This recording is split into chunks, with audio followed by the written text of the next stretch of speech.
नमस्कार, समाचारों में आपका स्वागत है। मैं हूं प्रणव अग्निहोत्री। समाचारों में सबसे पहले मुख्य समाचार।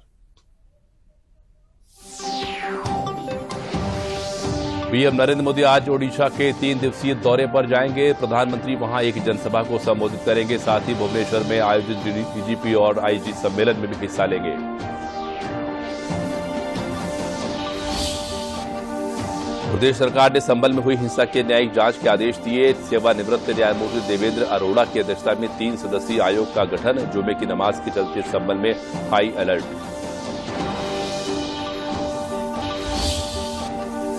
श्रीकृष्ण जन्मभूमि शाही मस्जिद विवाद मामले में आज 7 रूल 11 याचिका पर सुप्रीम कोर्ट में सुनवाई हुई।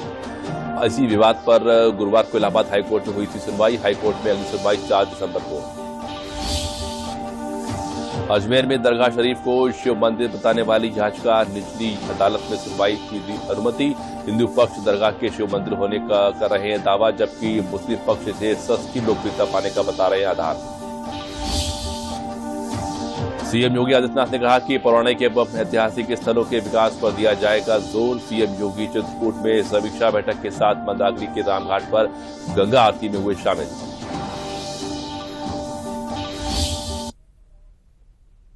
और अब समाचार विस्तार से।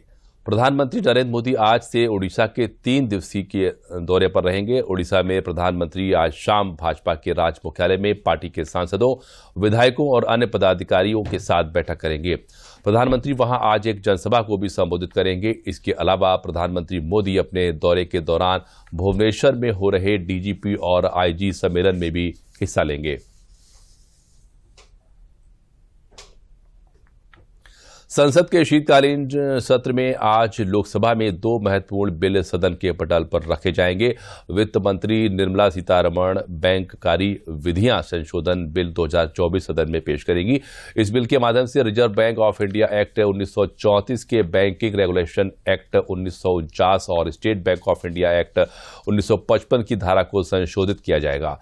लोकसभा में रेल मंत्री अश्विनी वैष्णव रेल संशोधन बिल 2024 सदन के पटल पर पारित करने के लिए पेश करेंगे। इस बिल में रेलवे संशोधन एक्ट 1989 में बदलाव लाने का प्रावधान है। इसके साथ ही लोकसभा में कई अहम प्रस्ताव पेश किए जाएंगे। साथ ही आज प्राइवेट मेंबर्स बिजनेस के दौरान सांसद कई निजी विधेयक पेश करेंगे।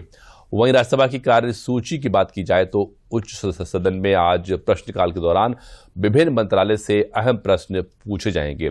राज्यसभा में विभिन्न मंत्रालय से जुड़े हुए अहम पत्र पेश किए जाएंगे।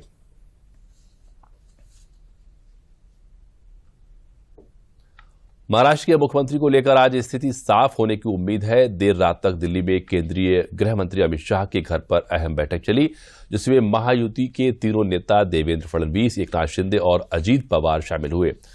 इनके अलावा मीटिंग में भाजपा के राष्ट्रीय अध्यक्ष जेपी नड्डा भी मौजूद रहे। यह मीटिंग करीब 2 घंटे तक चली। एक दिन पहले भाजपा के राष्ट्रीय महासचिव विनोद तावड़े ने अमित शाह के घर पर उनसे मुलाकात की थी। सुप्रीम कोर्ट में आज संभल की शाही जमा मस्जिद के सर्वे के आदेश के खिलाफ दायर याचिका पर सुनवाई होगी। इस याचिका में मस्जिद कमेटी ने एडवोकेट कमिश्नर के सर्वे को निचली अदालत के आदेश को सीधे सुप्रीम कोर्ट में चुनौती दी है। अपनी याचिका में याचिकाकर्ता का दावा है कि सर्वे जल्दबाजी में हुआ है, जिसके कारण इलाके में तनाव बढ़ा है। चीफ जस्टिस संजीव खन्ना और जस्टिस संजय कुमार की बेंच पूरे मामले की सुनवाई करेगी। प्रदेश सरकार ने संभल में हुई हिंसा की न्यायिक जांच के आदेश दिए हैं। इस संबंध में गृह विभाग ने देर रात अधिसूचना जारी कर दी। हाईकोर्ट के सेवानिवृत्त न्यायमूर्ति देवेंद्र अरोड़ा की अध्यक्षता में 3 सदस्यीय आयोग गठित किया गया है। 2 माह में राज्य सरकार को रिपोर्ट देनी होगी। आयोग में सेवानिवृत्त डीजीपी AK जैन, सेवानिवृत्त अपर मुख्य सचिव अमित मोहन प्रसाद सदस्य होंगे। आयोग जांच करेगा कि 24 नवंबर को संभल में जमा मस्जिद बनाम हरिहर मंदिर विवाद में सर्वे के दौरान हुई हिंसा पूर्व नियोजित षड्यंत्र था या सामान्य आपराधिक घटना। आयोग को 4 बिंदुओं पर जांच के आदेश दिए गए हैं। इसमें सुनियोजित षड्यंत्र, पुलिस द्वारा कानून व्यवस्था बनाए रखने के प्रबंध आदि पहलुओं की जांच की जाएगी। इस बीच आज संभल में जुम्मे की नमाज को लेकर हाई अलर्ट रखा गया है। जमा मस्जिद बनाम हरिहर मंदिर के संबंध में आज चंदौसी स्थित न्यायालय में पहली सुनवाई होनी है। वहीं जुमे की नमाज भी अदा की जाएगी। इसे लेकर जिला प्रशासन हाई अलर्ट पर है। संभल नगर में सीडीओ समेत कई जिला स्तरीय अधिकारियों की ड्यूटी लगाई गई है। दरअसल 24 नवंबर को जामा मस्जिद के सर्वे के दौरान मोहल्ला कोट गरबी में बवाल हो गया था। पथराव, आगजनी और गोलीबारी हुई थी। इस बवाल में 5 लोगों की मौत हो गई और 19 पुलिसकर्मी व अधिकारी घायल हुए थे। इस मामले की आज न्यायालय में सुनवाई होनी है। संभल हिंसा मामले में ये वो हथियार हैं जो बेगुनाहों के खून से रंगे हैं। पुलिस ने संभल हिंसा में इस्तेमाल अवैध हथियारों को बरामद किया है और इसका इस्तेमाल करने वालों की तलाश भी हो रही है। इलीगल वेपन्स वहां से रिकवर हुए हैं। अभी और भी पड़ताल चल रही है, हो सकता है और भी निकल सके। वहां पे मौके पर उसी दिन वहां से और वहां से कुछ दूरी पर से कई सारे वेपन्स रिकवर किए गए। संभल हिंसा के बाद पड़े पहले शुक्रवार को जुमे की नमाज को लेकर भी प्रशासन पूरी तरह अलर्ट है और मुरादाबाद कमिश्नर अंजनेय कुमार ने साफ कहा है कि अगर किसी ने जुमे की नमाज को डिस्टर्ब करने की कोशिश की तो उसे माकूल जवाब दिया जाएगा। स्पष्ट है कि हमारी तैयारी पूरी है। जितने लोग जुमे की नमाज अदा करने जाएंगे, सामान्य तौर पर जो जहां नमाज अदा करता है वहां पे नमाज अदा करेगा। बाकी अगर कोई अगर इस तरीके की चीज जो अलग है, जो लॉ एंड ऑर्डर को डिस्टर्ब करने वाली करेगा, तो उसके लिए हम जवाब देने को तैयार हैं। इसके अलावा संभल हिंसा मामले में अभी तक कुल 28 लोगों को जेल भेजा जा चुका है। इन लोगों पर भीड़ को इकट्ठा करने और भड़काने के आरोप है, जबकि अब तक करीब 250 लोग चिन्हित हो चुके हैं जिनके खिलाफ कार्रवाई की जाएगी। देखिए, संभल में स्थिति सामान्य है। बाजार और स्कूल वगैरह सब खुले हुए हैं। एहतियातन वहां पर इस समय फोर्स लगाई गई है। अभी तक जो गिरफ्तारियां थी, 27 गिरफ्तारी थी, उसमें एक व्यक्ति को 151 में चालान किया गया, तो उसको भी जेल भेजा जा चुका है। तो टोटल 28 लोग हैं जिनको जेल भेजा जा चुका है। और आज 3 लोगों को जो आपस में उनकी बातचीत पकड़ी गई थी, जिसके आधार पर जिन्होंने भीड़ को इकट्ठा किया, उनमें से 3 को हिरासत में लिया गया है और उनसे पूछताछ के आधार पर और भी लोगों को चिन्हित किया गया है। संभल में फिलहाल शांति कायम है और उम्मीद है कि जुमे की नमाज भी शांतिपूर्ण ढंग से होगी। श्री कृष्ण जन्मभूमि और शाही ईदगाह मस्जिद विवाद मामले में सुप्रीम कोर्ट में अन्य मामलों की वजह से बृहस्पतिवार को सुनवाई नहीं हो सकी। अब आज सेवर रूल 11 याचिका पर सुनवाई होगी। मुस्लिम पक्ष के अधिवक्ता तनवीर अहमद ने बताया कि 5 नवंबर को सुप्रीम कोर्ट ने सेवर रूल 11 याचिका पर सुनवाई की थी। इस दौरान सुप्रीम कोर्ट ने दोनों पक्षों को जवाब दाखिल करने के लिए कहा था। उन्होंने कहा कि चारों मामलों में इलाहाबाद हाईकोर्ट के फैसलों को चुनौती दी है। इस बीच गुरुवार को मथुरा श्री कृष्ण जन्मभूमि और शाही ईदगाह मस्जिद भूमि विवाद मामले की गुरुवार को सुनवाई इलाहाबाद हाईकोर्ट में हुई। सुनवाई में कोर्ट ने कहा कि मीडिया को श्री कृष्ण जन्मभूमि केस की गलत रिपोर्टिंग से रोकने के लिए हाईकोर्ट ने आदेश जारी किया है। कोर्ट ने कहा कि गलत रिपोर्टिंग करने पर कंटेम्प्ट होगा। पूरे मामले की सुनवाई न्यायमूर्ति राम मनोहर नारायण मिश्र की सिंगल बेंच 15 वादों की सुनवाई एक साथ कर रही है। हिंदू पक्ष अधिवक्ता सौरभ तिवारी, राणा प्रताप सिंह और राधेश्याम यादव ने कोर्ट में अपनी दलीलें दी कि हिंदू पक्ष के अधिवक्ताओं ने कोर्ट में दलीलें दी कि तो वहीं शाही मस्जिद ईदगाह की ओर से स्थगन प्रार्थना पत्र कोर्ट में दाखिल किया गया। मामले की अब अगली सुनवाई 4 इलाहाबाद हाईकोर्ट ने मीडिया को लेकर एक रिस्ट्रेनिंग ऑर्डर पास किया है और चूंकि हमारे जो कलीग्स थे वो उन्होंने कहा कि कोर्ट में जो है कभी कभी मीडिया जो है कोर्ट की ऑर्डर्स की गलत इंटरप्रिटेट करके और ऑर्डर जो है रिपोर्टिंग कर रही है। तो ऑनरेबल हाई कोर्ट ने एक ऑर्डर पास किया कि जो मीडिया जो है इस मामले में गलत रिपोर्टिंग ना करे। गलत रिपोर्टिंग जो होने पे that will amount to the contempt of court. और ये ऑर्डर जो है अभी तो अपलोड नहीं हुआ है। ऑनरेबल हाई कोर्ट ने ओपन कोर्ट रूम में डिक्टेट किया है इस ऑर्डर को और फर्दर जो है सुनवाई 4 दिसंबर को दोपहर 2 बजे होगी। देश प्रदेश में अगली खबर अजमेर से है। अजमेर शरीफ दरगाह को शिव मंदिर बताने वाली एक याचिका को कोर्ट से स्वीकार कर लिया है। क्या है दावा और क्या है इसका पूरा आधार, देखिए इस रिपोर्ट में।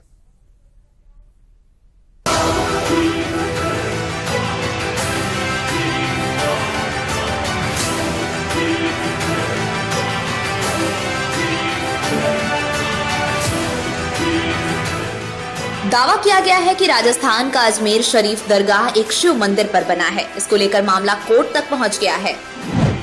अजमेर शरीफ दरगाह को शिव मंदिर बताने वाली याचिका को कोर्ट ने स्वीकार कर लिया है। अजमेर की सिविल कोर्ट ने संबंधित पक्षों को नोटिस जारी करते हुए जवाब दाखिल करने को कहा है। नोटिस अजमेर दरगाह कमेटी, ASI और अल्पसंख्यक मामलों के मंत्रालय को भेजा गया है। इस मामले की अगली सुनवाई 20 दिसंबर को होगी। अजमेर की सिविल कोर्ट में इस याचिका को हिंदू सेना के राष्ट्रीय अध्यक्ष विष्णु गुप्ता ने दायर किया था। याचिका में भगवान महादेव का मंदिर होने का दावा किया गया है।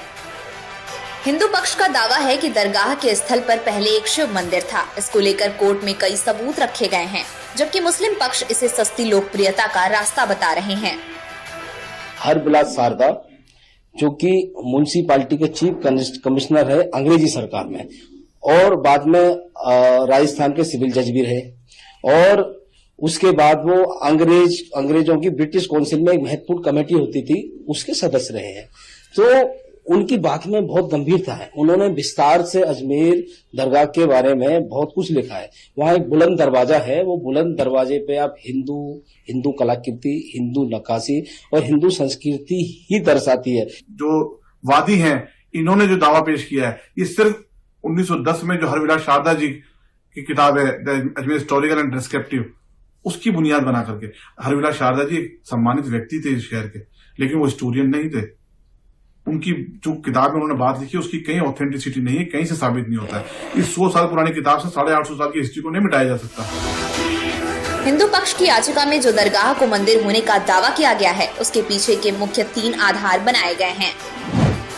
हिंदू पक्ष के दावों के 3 मुख्य आधार हैं। पहला, दरगाह में मौजूद बुलंद दरवाजे की बनावट हिंदू मंदिर के दरवाजों की तरह है। नक्काशी भी हिंदू मंदिर का इशारा देते हैं। दूसरा आधार दरगाह के ऊपर स्ट्रक्चर को लेकर है, जो हिंदू मंदिर के अवशेष जैसी चीजें दिखती हैं। हिंदू पक्ष का दावा है कि गुंबदों को देखकर भी अंदाजा लगाया जा सकता है कि हिंदू मंदिर तोड़कर दरगाह बनी है। तीसरा आधार है पानी और झरने। हिंदू पक्ष का दावा है कि शिव मंदिर के पास पानी और झरना दोनों होते हैं, वो अजमेर दरगाह में भी हैं। फिलहाल किसके दावों में कितनी सच्चाई है, ये तो कोर्ट तय करेगा। 20 दिसंबर को मामले की सुनवाई होनी है।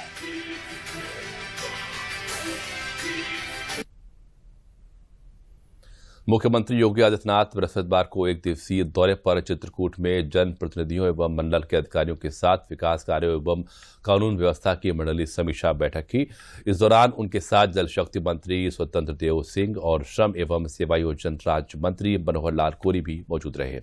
बैठक में मुख्यमंत्री ने चित्रकूट के विकास के साथ ही ऐतिहासिक पौराणिक स्थलों के विकास को लेकर अधिकारियों से बात की। इसके पश्चात मुख्यमंत्री रामघाट मंदाकिनी आरती स्थल पहुंचकर गंगा आरती में शामिल हुए और मंदाकिनी नदी की पूजा अर्चना कर आरती की। वहीं मीडिया को संबोधित करते हुए उन्होंने कहा कि चित्रकूट धाम को उसकी पौराणिक और ऐतिहासिक पहचान दिलाने के लिए हमारी सरकार पूरी तरीके से प्रतिबद्ध है।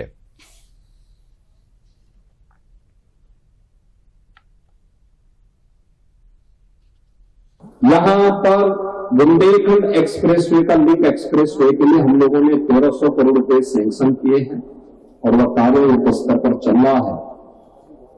जमीन अधिग्रहण की कार्रवाई चल रही है। चित्रकूट के बाईपास के निर्माण का कार्य हो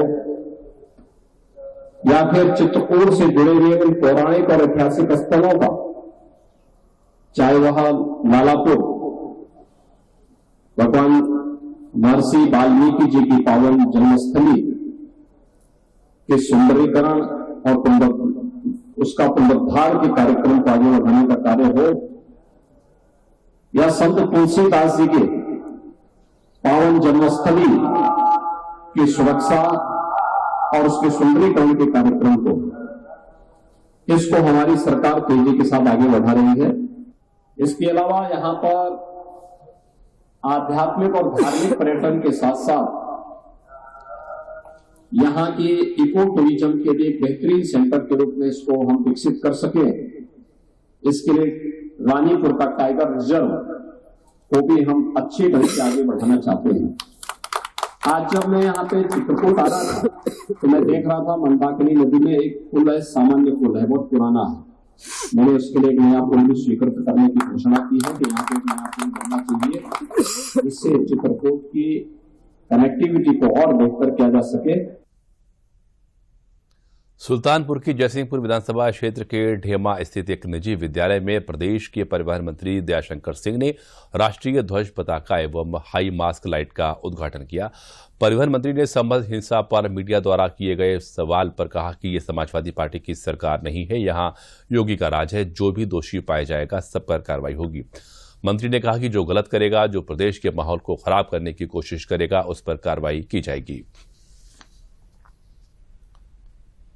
जो भी दोषी पाया जाएगा, ये योगी जी की सरकार है, ये कानून का राज है, सब पर कार्रवाई होगी। जो गलत करेगा, जो प्रदेश को माहौल को खराब करने की कोशिश करेगा, उस पर कार्रवाई होगी। ये समाजवादी पार्टी की सरकार नहीं है कि पुलिस उपाधीक्षक को लखनऊ के हजरतगंज में समाजवादी पार्टी के कार्यकर्ताओं द्वारा घसीटा जाता हो। ये सरकार नहीं है, कानून का सरकार है, ये योगी जी की सरकार है। यहाँ पर यदि सिपाही को कारण पकड़ेंगे तो सिपाही कॉलेजा निकलेगा। आजमगढ़ जिले के अतरौलिया तहसील बहेरा ग्राम सभा के भागीदारी पार्टी द्वारा आयोजित शोषित वंचित जनजागरण महासम्मेलन में पहुंचे पंचायती राज कैबिनेट मंत्री ओम प्रकाश राजभर ने कहा कि विपक्ष के लोग हताश हैं। उन्होंने कहा कि एनडीए सरकार में मुसलमानों के 51 बच्चे आईएएस बने हैं और बड़ी संख्या में आईआईटी, मेडिकल एवं अच्छी शिक्षा में जा रहे हैं। इसलिए इसी बात को लेकर संभल में एक ही धर्म के लोगों में आपसी विवाद व झगड़े में दंगा हुआ। और भारतीय जनता पार्टी एनडीए गठबंधन की जब से सरकार आई है, यूपी में 51 मुसलमानों के बच्चे आईएएस बने। बच्चे जाकर के अब आईआईटी कर रहे हैं, जा मेडिकल में जा रहे हैं, शिक्षा में अच्छी शिक्षा की तरफ बढ़ रहे हैं। तो हम लोग तो उनके साथ उड़ते हैं। तो इसी बात को लेकर मारपीट आपस में एक ही जाति के जैसे शेख सैयद पठान कह लीजिए, जोल्हा दुनिया अंसारी साईं दर्जी फकीर, दो ग्रुप में झगड़ा आपसी हुआ। उसी रूप में दोनों में मारपीट हुई। आपस में ही ये तुल पकड़ा और तुल पकड़ने के बाद जब पुलिस गई वहां उसको शांति व्यवस्था कायम करने के लिए, तो विपक्ष के लोगों द्वारा ये आरोप लगाया जा रहा है। जो लोग आरोप लगा रहे हैं उनके बयान भी गलत आ रहे हैं। वो कह रहे हैं कि नहीं वहां पुलिस थी, तो आप जब थी तो वो महाभारत की तरह संजय की तरह देख रहे थे तो फोटो भी क्यों नहीं खींच लिया कि ये पुलिस इस तरह की हरकत कर रही है। तो ये इनके बयान हताशा और निराशा के हैं। अयोध्या के चतुर्दिक विकास के लिए अब अयोध्या से गोंडा व गोंडा से बहराइच 4 लेन सड़क बनाने का प्रस्ताव शासन को भेजा जाएगा। इसकी चर्चा गुरुवार को अयोध्या के मंडलायुक्त सभागार में पूर्वांचल विकास बोर्ड की बैठक में हुई। पूर्वांचल विकास बोर्ड के उपाध्यक्ष नरेंद्र सिंह व कमिश्नर गौरव दयाल की मौजूदगी में बैठक संपन्न हुई। बैठक में पूर्वांचल के 28 जिलों के सदस्य मौजूद रहे। इस दौरान अयोध्या के विकास को लेकर चर्चा हुई। पूर्वांचल विकास बोर्ड के उपाध्यक्ष नरेंद्र सिंह ने बताया कि पूर्वांचल के विकास को लेकर बोर्ड गंभीर है। बोर्ड के सदस्यों ने अपने अपने जनपदों के विकास कार्यों को लेकर अपना अपना प्रस्ताव रखा, जिसे शासन को भेजा जाएगा। पूर्वांचल विकास बोर्ड की अयोध्या मंडल की ये दूसरी बैठक है। लगभग 2 वर्ष पूर्व अयोध्या मंडल की बैठक हुई थी। आज उसकी समीक्षा भी की गई। जो काम चल रहे हैं उनको तेज किया जाए और अयोध्या को चारों ओर से विकसित किया जाए। जैसे इसकी चर्चा हुई कि अयोध्या से गोंडा की 4 लेन बनाई जाए। इसकी चर्चा हुई गोंडा से बहराइच को भी 4 लेन बनाया जाए। अयोध्या की जो रिंग रोड बन रही है, एक महत्वाकांक्षी योजना है, उसको शीघ्र पूर्ण किया जाए। इन सब विषयों पर विस्तार से चर्चा हुई है और काम तेजी से चलेगा, ऐसा आश्वासन अधिकारियों ने दिया है। पूर्वांचल विकास बोर्ड गठित किया गया है, 2018 में गठन हुआ था इसका, और उसका उद्देश्य ये है कि कैसे हम लोग बैलेंस्ड डेवलपमेंट पूरे पूर्वांचल में ला सकें। उस पर एक ये परामर्शी संस्था है और इसमें सदस्य हैं जो कि ज़मीनी हकीकत को जानकर और इसको फिर शासन तक, अधिकारियों तक पहुंचाते हैं और इनके सुझावों के आधार पे, इनके रिकमेंडेशन के आधार पे इस योजनाओं को हम लोग कंसीव करके और वो सबमिट करते हैं शासन में, और उसके आधार पे बहुत सारी योजनाएं स्वीकृत भी होती हैं। तो उन्हीं सभी विभिन्न मुद्दों पर चर्चा हुई थी। मंडल के सभी अधिकारी मौजूद थे यहाँ पे, 5 जिले के सीडीओज थे। तो जो आप लोगों की जानकारी में जो चीज़ें थी जिनमें सुधार की गुंजाइश है, वो उस पर चर्चा हुई। और कुछ जहाँ पे इंफ्रास्ट्रक्चर के कुछ गैप्स थे जिनको भरने की आवश्यकता है, उन पर चर्चा हुई। तो सब अधिकारियों ने जहाँ पर जो प्रोग्रेस थी या जो अलग अलग स्टेजेस हैं प्रोजेक्ट कंसेप्शन से लेकर सबमिशन तक, उन सब के बारे में अवगत कराया। और जहाँ पर अभी कुछ नहीं हुआ है वहाँ पे हम लोगों ने समय से उन प्रोजेक्ट्स को कंसीव कर, उनको प्रोजेक्ट्स को बना के उसको सबमिट करने के लिए आश्वस्त किया गया। बरेली का चर्चित पीलीभीत बाईपास पर हुई गोलीकांड की घटना में एक बार फिर बड़ी कार्रवाई की गई है। भूमाफिया राजीव राणा समेत उसके गैंग के 33 लोगों के खिलाफ गैंगस्टर एक्ट की कार्रवाई की गई। इस मामले में भूमाफिया राजीव राणा की कभी भी गिरफ्तारी हो सकती है और उसकी संपत्ति को जब्त किया जा सकता है। 22 जून को बरेली में पीलीभीत बाईपास पर फिल्मी स्टाइल में ताबड़तोड़ फायरिंग की गई थी। घटना के बाद पुलिस ने इस मामले को लेकर सख्त कार्रवाई की और 33 लोगों को गिरफ्तार कर उन्हें जेल भेजा था। वहीं इन अपराधियों की संपत्तियों पर बुलडोजर चलाया गया था। अब ये सभी अपराधी जमानत पर जेल से बाहर हैं, जिससे एक बार फिर पुलिस ने गैंगस्टर की कार्रवाई की है। एक गैंग जिसका लीडर राजीव राणा व उसके गैंग के सदस्य उसके समेत 33 लोगों पे एक गैंगस्टर एक्ट के अंतर्गत मुकदमा दर्ज किया गया है। इस गैंग के द्वारा पूर्व में सरकारी भूमि व अन्य भूमियों पर अवैध कब्जा करने के लिए क्रिमिनल प्रयास किए गए और इनके द्वारा इज्जत नगर थाने के अंतर्गत एक बड़ी घटना भी कारित की गई पीलीभीत बाईपास पे। उसके उपरांत इस गैंग के कई मेंबर्स को गिरफ्तार करके जेल भेजा गया था और आज इनके विरुद्ध गैंगस्टर एक्ट के अंतर्गत कड़ी कार्रवाई करते हुए मुकदमा दर्ज कराया गया है। इस गैंग में 33 लोग हैं गैंग लीडर समेत, और जो भी गैंगस्टर एक्ट के अंतर्गत आगे की कार्रवाई है संपत्ति जब्तीकरण की 14(1) के अंतर्गत यह कार्रवाई भी की जाएगी। जनपद अलीगढ़ में गरीब परिवारों को विकास के लिए प्रदेश सरकार ने जीरो पॉवर्टी योजना शुरू की है। प्रदेश सरकार ने जिले के हर ग्राम पंचायत से 25-25 निर्धन परिवारों का चयन किया है। मुख्य विकास अधिकारी प्रखर सिंह ने बताया कि इसके लिए गांव-गांव सर्वे का कार्य शुरू कर दिया गया है। 850 ग्राम पंचायतों में 2010 पंचायत सहायक बीसी सखी द्वारा सर्वे कर जल्द ही लक्ष्य के सापेक्ष परिवारों का चयन कर योजना पर अमल शुरू हो जाएगा। चयनित परिवारों के लिए राशन से लेकर आवास, शिक्षा, चिकित्सा, रोजगार की व्यवस्था सरकार करेगी। वहीं नगला पूसा के रहने वाले भूप सिंह ने बताया कि 25 साल से झोपड़ी में रह रहे थे। सर्वे के बाद अब लग रहा है कि जल्द ही सरकार की सभी योजनाओं का लाभ मिलेगा। इसमें हम लोग जो निर्धनतम 20 से 25 परिवार हर ग्राम पंचायत में हैं उनको चिन्हित कर रहे हैं और इसके बाद जब चिन्हित हो जाएंगे 2 से 3 महीने के बाद इनको जो है सारी जो सरकार की योजनाएं हैं उससे सैचुरेट करने का कार्य किया जाएगा। जिस भी परिवार को 3 या उससे ज्यादा वोट मिल जाएंगे वो उस 20 से 25 निर्धनतम परिवारों की लिस्ट में सम्मिलित हो जाएगा।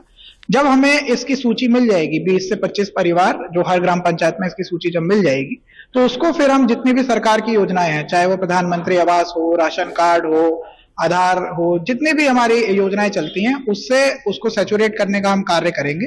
जो भी सुविधाएं हैं ग्रामवासियों को जो गरीब अति गरीब हैं उनके लिए जल्दी से जल्दी सुविधाएं दी जाएंगी सरकार की तरफ से। सरकार बहुत अच्छा काम कर रही है। 25 साल है झोपड़ी में रहते लाभ मिले कोई योजना को और टीम आई सर्वे करके ले जा रही है। टीम आई थी सर्वे करके ले गई है और सरकार का फायदा मिलेगा, उसमें सहयोग मिलेगा। मेडिकल ऑफिसर्स बेसिक कोर्स के 249 सफल समापन पर officer training college army medical course centre और कॉलेज लखनऊ में आज एक कोर्स समापन परेड की गई।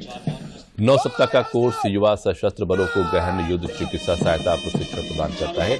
सशस्त्र बल चिकित्सा और दंत चिकित्सा अधिकारियों को प्रभावी ढंग से अपने कर्तव्यों का पालन करने और सशक्त बनाने के लिए पाठ्यक्रम संचालित करता है। इस पाठ्यक्रम में त्रिसेवा प्रतिनिधित्व वाली 26 महिला अधिकारियों सहित 123 अधिकारी शामिल थे। परेड को सैन्य परंपराओं के साथ आयोजित किया गया। कोर्स समापन परेड की समीक्षा lieutenant general Shivendra Singh, commandant AMC centre और कॉलेज और प्रभारी अधिकारी एएमसी रिकॉर्ड्स द्वारा की गई। कैप्टन आकाश केएम को पाठ्यक्रम का सर्वश्रेष्ठ ऑलराउंड अधिकारी चुना गया और उन्हें कमांडेंट रोलिंग ट्रॉफी प्रदान की गई और फील्ड इवेंट में सर्वश्रेष्ठ अधिकारी के लिए कैप्टन अमित कुमार को मेजर लशराम ज्योतिल सिंह अशोक चक्र मेमोरियल ट्रॉफी से भी सम्मानित किया गया।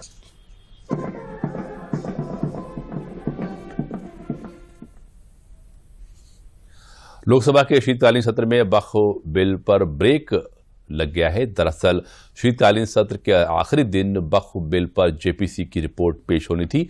जेपीसी की अगुवाई कर रहे जगदम्बिका पाल का दावा है कि रिपोर्ट तैयार कर ली गई है, लेकिन जेपीसी में शामिल विपक्षी दलों के सांसद कार्यकाल बढ़ाए जाने की मांग पर अड़े थे और जेपीसी की रिपोर्ट सदन में पेश होने के एक दिन पहले ही इसके कार्यकाल को बढ़ा दिया गया।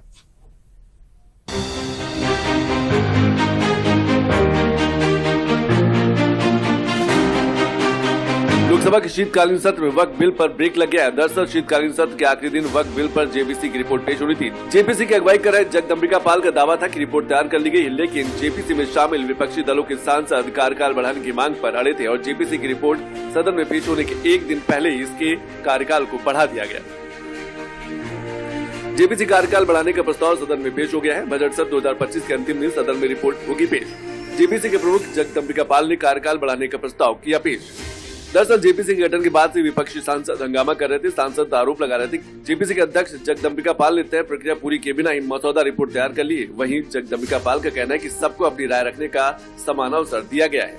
मुझे लगता है ये ज्वाइंट पार्लियामेंट्री कमेटी ऑन वक्फ जो स्पीकर साहब ने बनाया, पिछले 3 महीने में लगातार 29 मीटिंग्स हुई, मोर देन 147 डेलीगेशंस आए, जिसमें स्टेट के ऑफिशियल्स, वक्फ बोर्ड, माइनॉरिटी कमीशन, मुस्लिम्स के जितने संगठन हैं, चाहे India Muslim personal law board हो, जमात उलमा हो, चाहे ज़कात फाउंडेशन हो, चाहे तमाम सभी संगठनों को मैंने अवसर दिया। तो जेपीसी के सामने जो मैंडेट था यही था कि ज्यादा से ज्यादा स्टेक होल्डर्स के साथ हम मीटिंग करें। बुधवार को जेपीसी की 8वीं बैठक का विपक्षी सांसदों ने बहिष्कार कर दिया था, जिसके बाद जगदम्बिका पाल ने जेपीसी के कार्यकाल को बढ़ाने के लिए प्रस्ताव पेश करने की बात कही थी। लखनऊ का पॉलिटेक्निक चौराहा है जो राजधानी के सबसे व्यस्ततम सड़कों में से एक है। यहां पर लगने वाले जाम से जनता भी परेशान है और कोर्ट भी। अब हाईकोर्ट के सख्त निर्देश के बाद जल्द ही पॉलिटेक्निक चौराहे के जाम से जनता को निजात मिल सकती है। हालांकि अभी एलिवेटेड रोड का निर्माण कौन करेगा, इसको लेकर चीजें साफ नहीं है, लेकिन फिजिबिलिटी सर्वे की रिपोर्ट आने के बाद हो सकता है कि एलिवेटेड रोड को लेकर स्थितियां और साफ हो जाएंगी।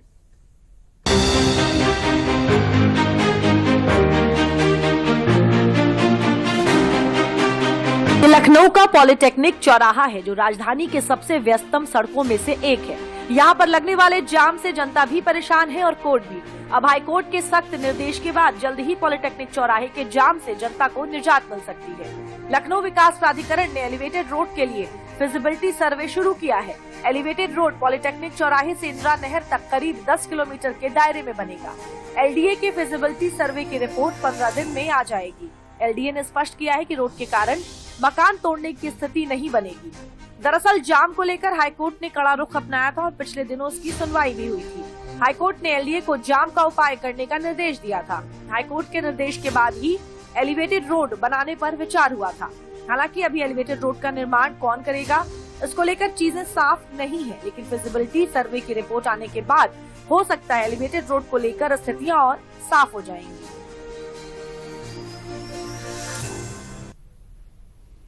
महाकुंभ का शुभारंभ होने वाला है। ऐसे में देश प्रदेश में हम आपको रोज महाकुंभ हलचल दिखाते हैं।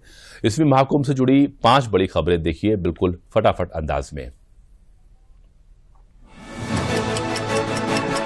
पीएम मोदी 13 दिसंबर को खुद गंगा पूजन कर महाकुंभ की शुरुआत करेंगे। ऐसा पहली बार होगा जब प्रधानमंत्री महाकुंभ आयोजन की शुरुआत करेंगे। इससे पहले डीएम या मेला अधिकारी ही महाकुंभ की शुरुआत करते रहे हैं। महाकुंभ मेले का नजारा मोबाइल पर 360 डिग्री व्यू में दिखेगा। गूगल मैप के इस फीचर से श्रद्धालुओं और पर्यटकों को सुविधा मिलेगी। प्रयागराज मेला प्राधिकरण से हुए समझौते के तहत गूगल ये सेवा देगा। प्रयागराज महाकुंभ को स्वच्छ, सुरक्षित और प्लास्टिक मुक्त रखने के लिए गंगा सेवा दूत तैनात किए जाएंगे, जिन्हें प्रशिक्षित किया जा रहा है। ये सेवा दूत स्वच्छता के साथ ही आपदाओं से बचाव की जिम्मेदारी भी निभाएंगे। प्रयागराज में महाकुंभ के आयोजन के दौरान हवाई यातायात में भारी वृद्धि की संभावना है। इसे देखते हुए 21 अतिरिक्त उड़ानों का प्रस्ताव रखा है, जो देश भर के विभिन्न शहरों से प्रयागराज के लिए संचालित की जाएगी। 13 जनवरी से प्रयागराज में शुरू होने वाले महाकुंभ के लिए जमीनों का आवंटन शुरू हो गया है। प्राइम लोकेशन की कीमत लाखों रुपए में है। प्राइम लोकेशन पर कचौड़ी की एक दुकान 92 लाख रुपए में बिकी।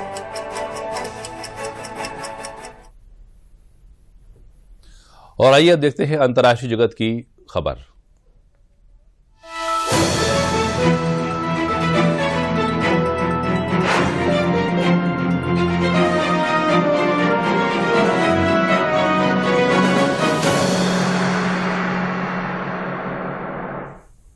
अफ्रीकी देश युगांडा में भूस्खलन ने तबाही मचा दी है। युगांडा के कई गांवों में भारी बारिश के कारण हुए भूस्खलन में दर्जनों घर दब जाने से 15 लोगों की मौत हो गई और 100 से ज्यादा लोग लापता हैं। युगांडा में अक्टूबर से असामान्य रूप से भारी बारिश हो रही है, जिससे कुछ इलाकों में व्यापक बाढ़ और भूस्खलन हुआ है। युगांडा राष्ट्रीय सड़क प्राधिकरण और पुलिस के अनुसार मंगलवार को मूसलाधार बारिश के कारण नील नदी, जिसकी मुख्य शाखा युगांडा से होकर गुजरती है, अपने तटों को तोड़कर बह गई और देश के उत्तर पश्चिम से जोड़ने वाले राजमार्ग पर भी बाढ़ आ गई।